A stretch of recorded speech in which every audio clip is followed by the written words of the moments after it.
ఆయుధాలు కొనుగోలు చేసే దశ నుండి ఆయుధాలు అమ్మే దశకు వచ్చినటువంటి భారతదేశం.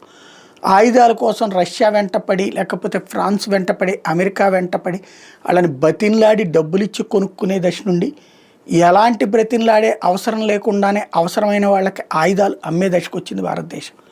మొన్ననే అజర్బైజాన్ శత్రువు అయినటువంటి ఆర్మేనియాకి అమ్మాం. అజర్బైజాన్ మనకి శత్రువే, ఆర్మేనియా అజర్బైజాన్కి శత్రువు. శత్రువుకు శత్రుమిత్రుడని ఆయుధాలు అమ్మాం. అట్లాగే ఇతర దేశాలు ఆయుధాలు కొంటున్నాయి.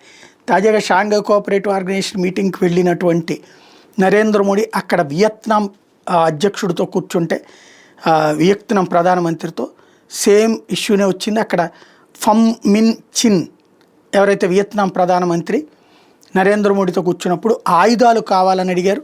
భారీ ఎత్తున ఆయుధాలు కొనుగోలు చేయడానికి సిద్ధమని ప్రకటించారు. భారత ప్రభుత్వం కూడా, నరేంద్ర మోడీ కూడా అందుకు సంసిద్ధత వ్యక్తం చేశారు.